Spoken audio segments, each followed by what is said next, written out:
Welcome back to the Soil Science Garden. If you've ever planted seeds full of hope, only to watch them struggle, stall, or disappear altogether, I want you to know something important. It's rarely the seed's fault. Almost always, the real story is happening underground. Soil preparation is the single most overlooked and most powerful step in gardening, especially when it comes to seedlings.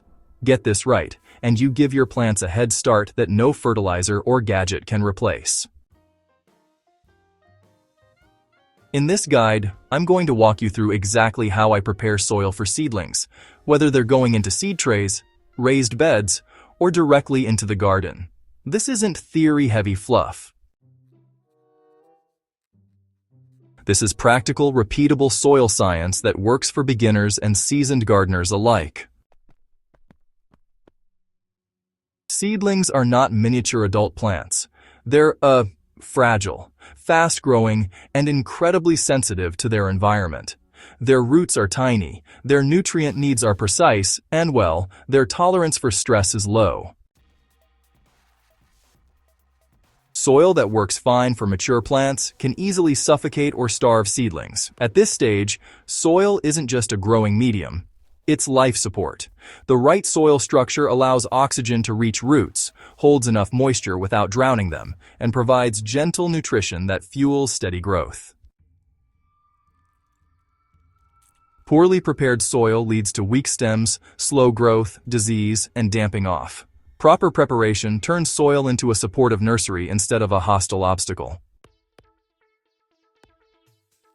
Now, before you even touch a shovel, it really helps to understand what we're aiming for here. Ideal seedling soil. Well, it's gotta be loose, well-draining, hold on to some moisture, be full of life, and, not overloaded with harsh nutrients. At this stage, honestly, texture matters a whole lot more than fertility. Roots. They need to be able to push right through the soil with hardly any trouble, and any extra water has to drain out easily to keep rot at bay. This, honestly, is where a lot of gardeners end up making mistakes. Heavy clay, it'll just squeeze tight around those delicate roots, while pure sand, well, it dries out way too fast. The goal, really, is balance. Your soil ought to crumble right in your hand, not pack up like a brick or fall apart into dust, and when you water it, it should darken up nice and even, and drain out without leaving any puddles behind.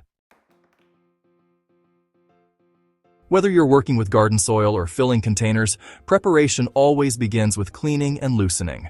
Remove stones, old roots, sticks, and compacted clumps. Seedlings don't have the strength to fight through obstacles, so this step matters more than it seems. Loosen the soil deeply, not just on the surface. For garden beds, work at least 20 to 25 centimeters deep. This allows roots to grow downward easily instead of circling or stalling. In containers or trays, gently break up any compressed material so the entire volume is evenly textured. This is also the moment to assess your soil honestly.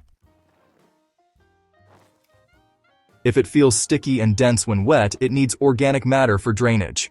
If it feels dusty and won't hold moisture, it needs organic matter for retention. Either way, organic matter is the solution. Organic matter is the heart of seedling soil preparation. Well-finished compost is my go-to choice because it improves structure, adds beneficial microbes, and provides mild nutrition without burning young roots. Compost should smell earthy, not sour, and feel soft and crumbly. When preparing garden soil for seedlings, mix compost thoroughly into the top layer so it becomes part of the soil rather than a separate layer. Avoid fresh manure or unfinished compost at this stage. Drainage is one of the biggest make or break factors for seedlings. Roots need oxygen as much as they need water, and, well, soggy soil suffocates them quickly. That said, soil that drains too fast leaves seedlings constantly thirsty. The solution is structure, not holes.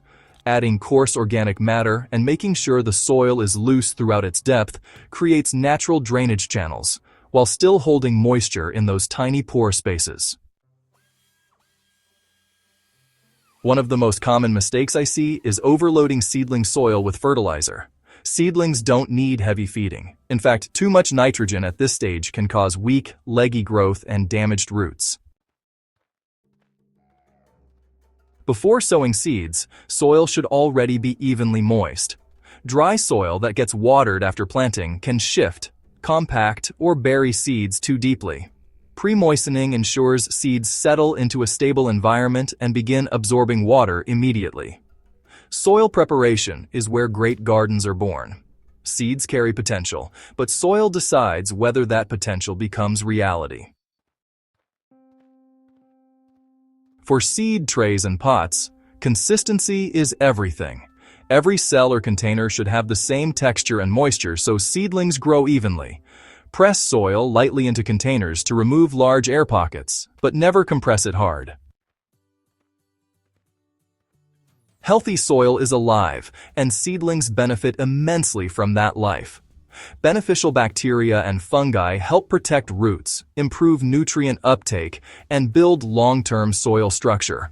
The goal of soil preparation isn't just quick germination, it's long-term resilience. When you focus on structure, organic matter, moisture balance, and gentle nutrition, you create an environment where seedlings don't just survive, they thrive. If you found this guide helpful, make sure to subscribe to the Soil Science Garden for more practical, science-backed gardening advice.